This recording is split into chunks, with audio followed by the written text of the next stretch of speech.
Perkenalkan, nama saya Philip Giancarlo Tasoid dengan NIM 11S25037.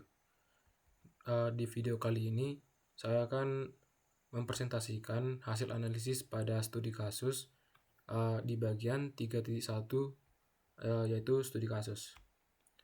Baiklah, saya akan memulainya. Yang pertama, kita disuruh untuk mengunduh data kuesioner .xlsx pada link berikut. Saya sudah mengunduhnya. Ini. Setelah itu, silakan unduh library Python untuk dapat memuat file Excel di Jupyter Notebook. Perintahnya yaitu pip install pandas openpyexcel. Saya sudah menginstalnya. Jadi fungsi dari pandas openpyexcel ini adalah supaya nantinya kita bisa membuka isi dari data kuesioner ini di dalam Jupyter Notebook. Kemudian tahap yang ketiga yaitu dengan menggunakan Jupyter Notebook, pandas dan matplotlib, silakan mod data Excel yang telah diunduh sebelumnya seperti berikut. Baiklah, kita akan membuka Jupyter Notebook.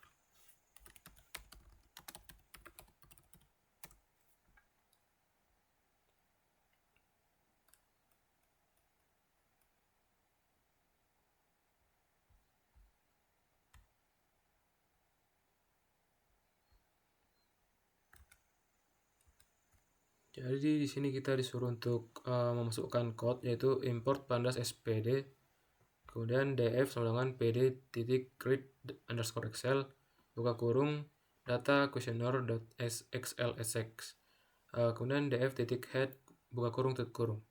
Jadi di sini kita mengimport library pandas, kemudian pandas ini diberi nama atau disingkat menjadi pd. Oke, di sini kita sudah melakukannya. Kemudian di sini pada tab yang keempat, kita disuruh untuk menjawab pertanyaan-pertanyaan berikut. Setelah itu kumpulkan menggunakan Delcom Grading. Gunakan nama file answer.py saat menggunakan jawabannya. Di sini saya sudah mengerjakannya, yaitu ini. Pada pertanyaan pertama yaitu untuk question yang 1.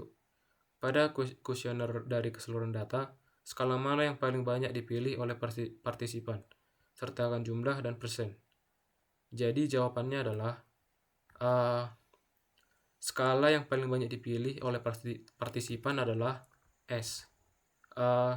Dengan jumlah yaitu 1176 dan persennya itu 61,2%.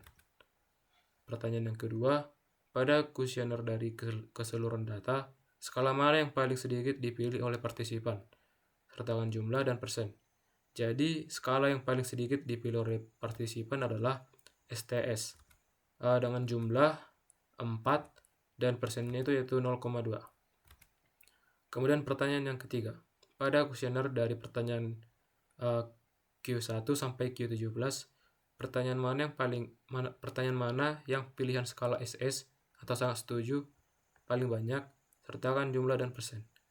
Jadi melalui pertanyaannya itu pilihan skala SS yang paling banyak itu ada di Q9 dengan jumlah 21 dan dengan persen 18,6. Kemudian pertanyaan yang keempat. Pada kuesioner dari pertanyaan Q1 sampai Q17, pertanyaan mana yang pilihan skala S atau setuju paling banyak, sertakan jumlah dan persen. Jadi pertanyaan dengan pilihan skala setuju paling banyak itu ada pada Q16 dengan jumlah 75 dan persen 66,4. Selanjutnya pertanyaan yang kelima. Pada kuesioner dari pertanyaan Q1 sampai Q17, pertanyaan mana yang pilihan skala CS atau cukup setuju paling banyak, sertakan jumlah dan persen. Jadi pilihan skala CS atau cukup setuju paling banyak itu ada pada Q2 dengan jumlah 36 dan persennya itu 31,9. Selanjutnya pertanyaan ke-6. Pada kuesioner dari pertanyaan Q1 sampai Q17, pertanyaan mana yang pilihan skala CTS atau cukup tidak setuju paling banyak, sertakan jumlah dan persen.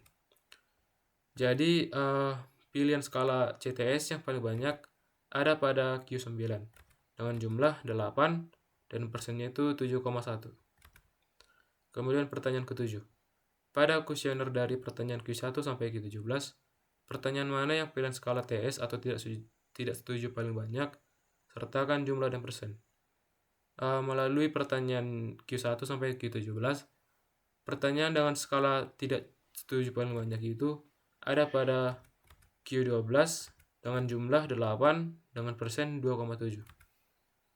Pertanyaan yang berikutnya. Pada kuesioner dari pertanyaan Q1 sampai Q17, pertanyaan mana yang pilihan skala TS atau tidak setuju paling banyak, sertakan jumlah dan persen. Jadi, melalui pertanyaannya itu sama seperti Q7. Jadi, pilihan skala tidak setuju paling banyak itu ada di Q12 dengan jumlah 8 dan persennya itu 2,7. Selanjutnya pertanyaan ke-9. Pada kuesioner dari pertanyaan Q1 sampai Q17, pertanyaan mana saja yang terdapat memilih skala STS atau sangat tidak setuju, sertakan jumlah dan persen.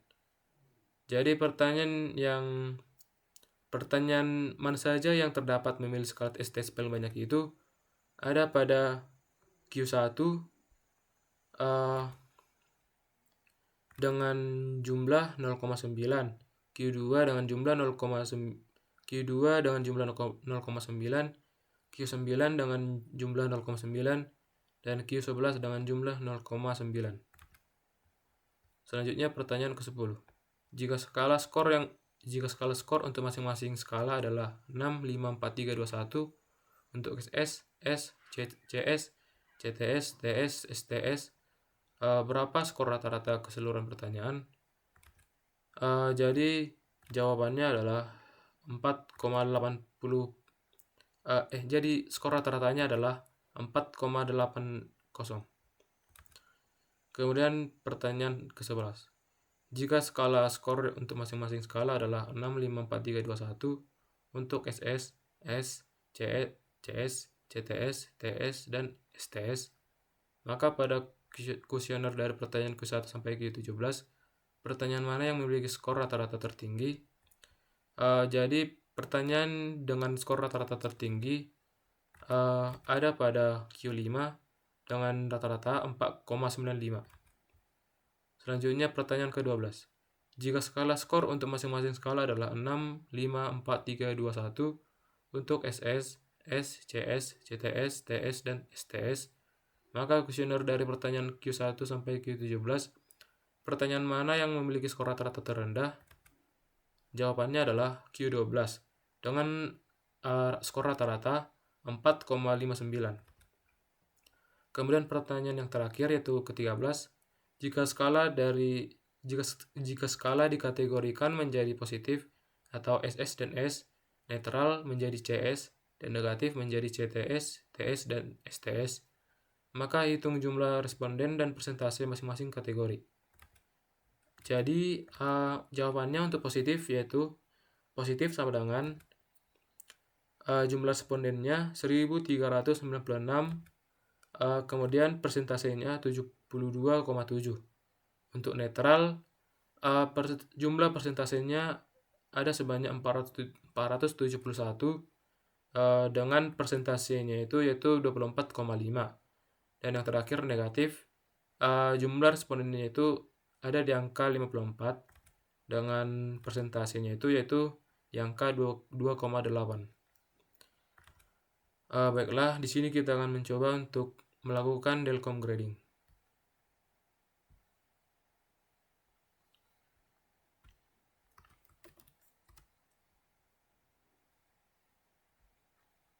Oh ya, sebentar.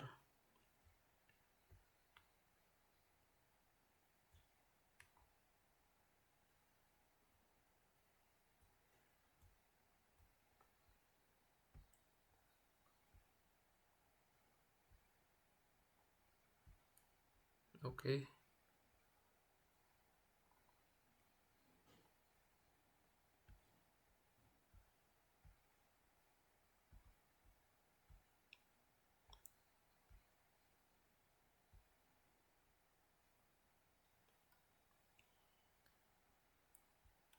Jadi setelah dites ternyata jawaban kita benar, yaitu 100%. Oke, kita lanjut ke tahap yang berikutnya, yaitu yang kelima. Buatlah dashboard visualisasi untuk data kuesioner sebelumnya menggunakan Streamlit dan Plotly yang mencakup poin-poin berikut.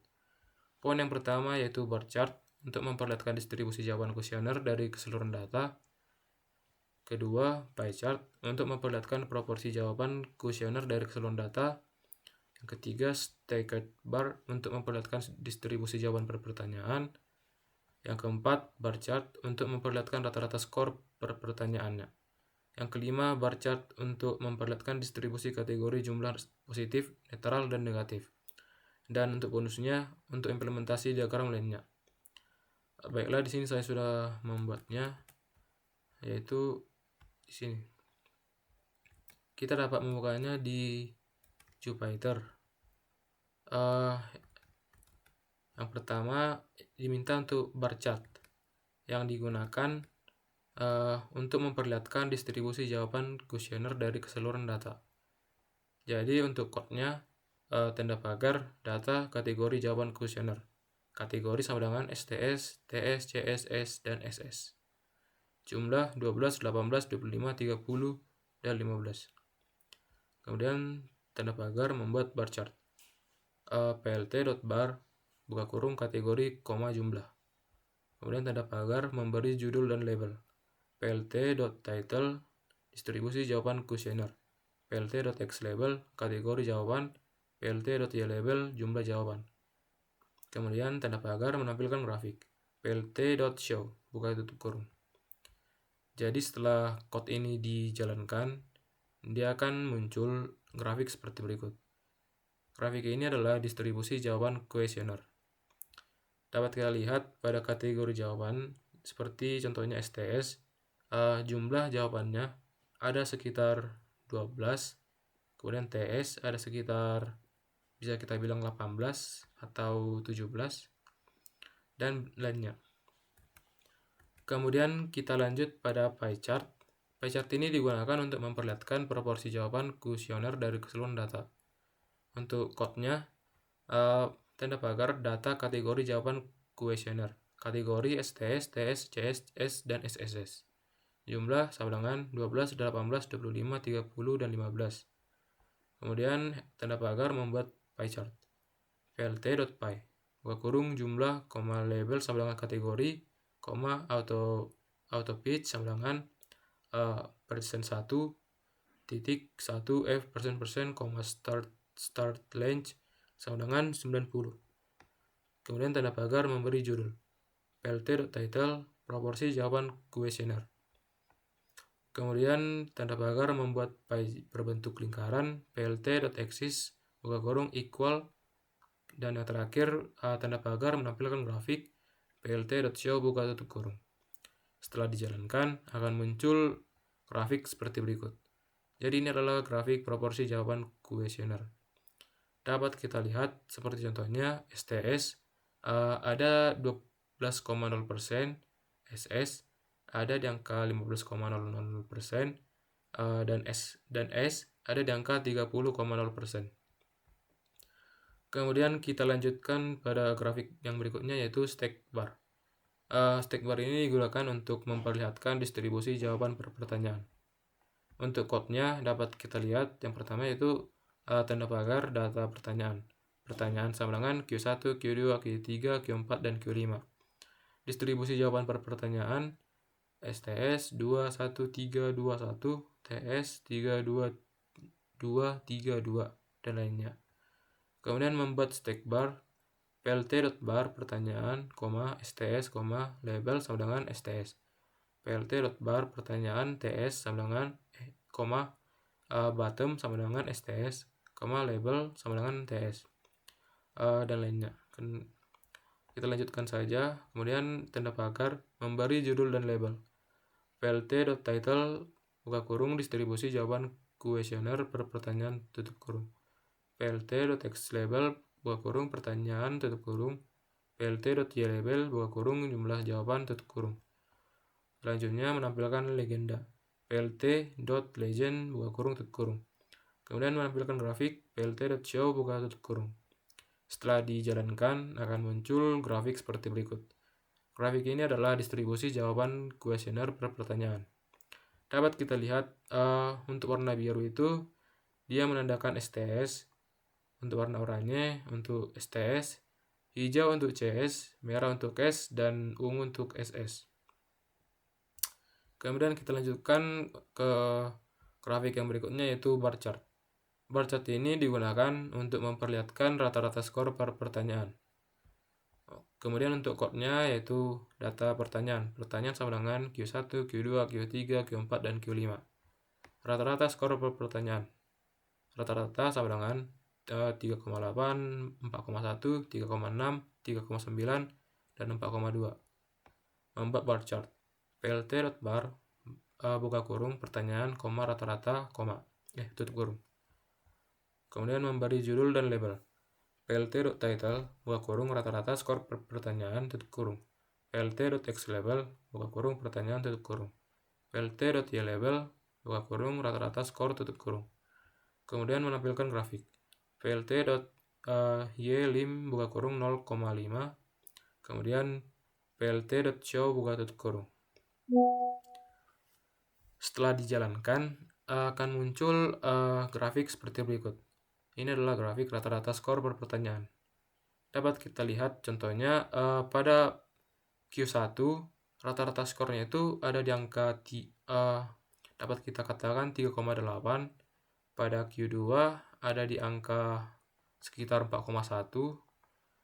Pada Q3 ada di angka 3,5 atau 3,6. Oke, kita lanjutkan saja ke grafik yang berikutnya. Grafik yang berikutnya adalah bar chart. Bar chart kali ini digunakan untuk memperlihatkan distribusi kategori jawaban positif, netral, dan negatif. Kemudian untuk code-nya yaitu kategori sentimen jawaban. Kategori sama dengan negatif, netral, dan positif. Jumlah jawaban per kategori. Jumlahnya 20, 25, 45. Kemudian membuat bar chart. plt.bar buka kurung kategori, jumlah, tutup kurung. Kemudian memberi judul dan label. plt.title buka kurung distribusi kategori jawaban kuesioner, tutup kurung. plt.xlabel buka kurung kategori jawaban, tutup kurung. plt.ylabel buka kurung jumlah jawaban, tutup kurung. Kemudian menampilkan grafik plt.show. Setelah code ini dijalankan akan muncul grafik seperti berikut.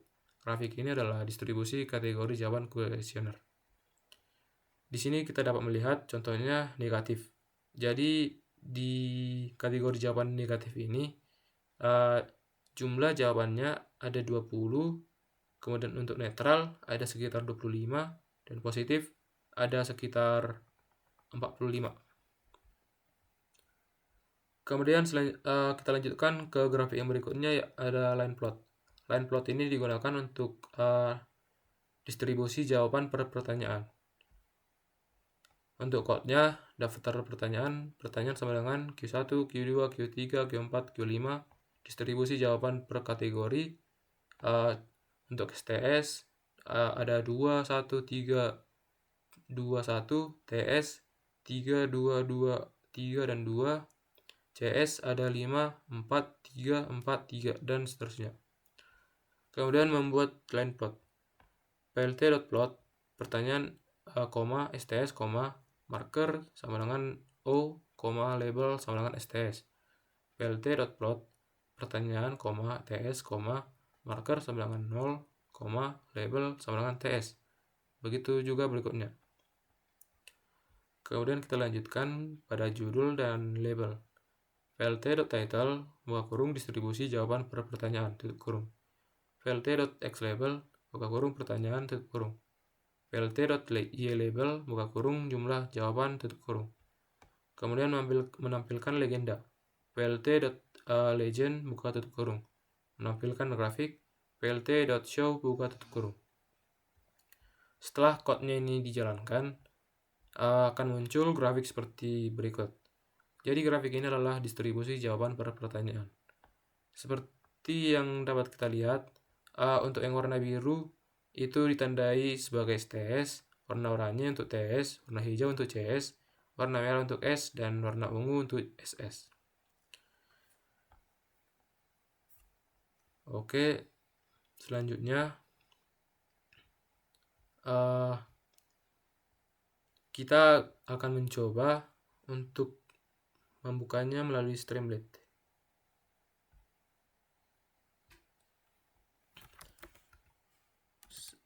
Sebelumnya saya sudah membuat app.py-nya seperti berikut. Jadi fungsi dari app.py ini adalah untuk menjalankan program-program code tadi yang sudah saya buat melalui data questionnaire ini. Oke, di sini kita akan mencoba bukanya melalui Streamlit. Streamlit kan app.py.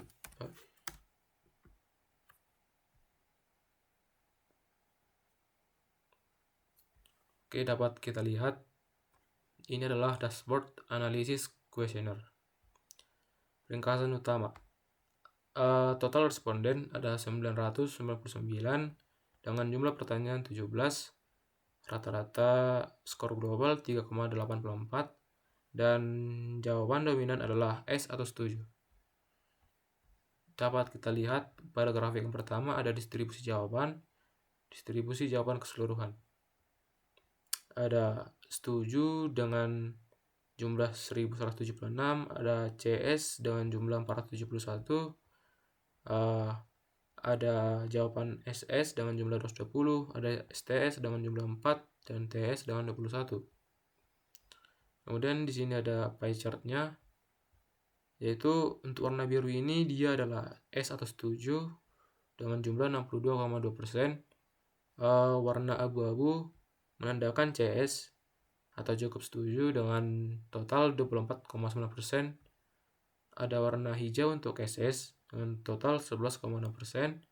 Warna oranye untuk TS dengan total 1,11% dan yang terakhir STS dengan total 0,211%. Kemudian untuk grafik yang berikutnya ada analisis pertanyaan. Di sini dapat kita lihat seperti Q1 skornya ada di angka 3,73, Q10 ada di angka 3,88, Q11 ada di angka 3,75 dan seterusnya. Kemudian pada grafik yang berikutnya ada tren skor rata-rata. Di sini dapat kita lihat seperti contohnya Q1 skornya itu ada di 3,72973. Untuk Q10 ada di skor 3,882, 883. Untuk Q11 ada di skor 3,747748 dan seterusnya. Kemudian grafik yang berikutnya ada detail jawaban. Ini adalah distribusi jawaban per pertanyaan. Seperti contohnya Q1. Untuk warna oranye itu adalah CS. Jadi pada Q1 CS-nya itu ada sekitar 31. Untuk warna biru ini adalah S atau setuju, jumlahnya itu 69. Warna hijau ini adalah SS atau sangat setuju dengan jumlah 8. Kemudian warna merah ini adalah TS atau tidak setuju dengan jumlah 2. Kemudian pada Q10 kita dapat melihat cukup setuju ada sebanyak 26. Warna biru ini adalah setuju dengan jumlah 69. Warna hijau adalah sangat setuju dengan jumlah 15. Kemudian ada TS dengan jumlah 1. Baiklah, cukup sekian hasil presentasi saya. Terima kasih.